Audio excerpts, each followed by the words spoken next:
BJP নেত্রীর সংসার দোকান তছনছ করে দিল লুটেরা বাহিনী। ঘরের আসবাবপত্র সহ মুদিখানার মালামাল লুট করে নিয়ে গেছে দুষ্কৃতিকারীরা। চাঞ্চল্যকর ঘটনার সামনে এলো বক্সনগরের দয়ালপাড়া এডিসি ভিলেজে। যদিও এই দুষ্কর্মে লেগেছে রাজনৈতিক রং, মূল অভিযোগের নিশানায় মথা। অপরদিকে মথার তরফে অভিযোগ, বিজেপির গোষ্ঠী কোন্দলের জেরেই এই ঘটনা। জানা গেছে, ভোট গণনা পরবর্তী হিংসার জেরে বাড়ি ছেড়ে জঙ্গলে আশ্রয় নিতে বাধ্য হয়েছিলেন বিজেপি নেত্রী মহামায়া রানী দেববর্মা ও তার পরিবার। আজ মুখ্যমন্ত্রী বক্সনগরে যাচ্ছেন আক্রান্ত ক্ষতিগ্রস্তদের সঙ্গে দেখা করতে। এই খবরে জঙ্গল ছেড়ে বাড়িতে ফিরতেই এই ঘটনা নজরে আসে।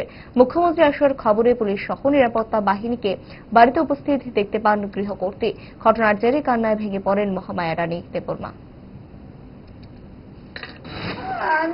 ang pinimiliano ang baye poro ang nagi ang 12 তারিখে যে এপ্রিল নির্বাচন বুদ্ধি থাকারই ফাইমানি পরিবর্তন চললাম বিধানসভানি গুন্ডা বাহিনী আনো হরহংকা হুমকি দুমকি খানি নখ সংনাই নিঙায় আনো বুথানাই নিঙে সাকা আং মানে নিজে নিজে আন লয়া আং ভাড়া বাড়িকে টাকা প্রশাসন আং খুন খালাইকা প্রশাসন কোনো উদ্যোগ নাই ভূমিকা নাই আং বরং বারে বারে আং প্রশাসন আং জানু খা আং কোনো কিছু তালাং মালিয়া নখ নিয়ে আং কোনো কিছু আং মানে পুষ্পানাং তালাং মালিয়া আনি আং তিনি ফাইনাই পাইকা সিএম ফাইনানি নিঙে আনো বিধায়ক সাকা যে তিনি সিএম ফাইনাই ফাইনাই আনো সাকা ফাইমানি পরিবর্তন আং নাই ফাইমালে প্রশাসন টাকা টংখাং তালা খুলুং মানে ও দিও খুলা ওয়াইমো খুলা ইয়ামো খুলা ওরমো খুলা নাই ফাইমালে দুনিয়া সে জানি কাং প্রশাসন দङ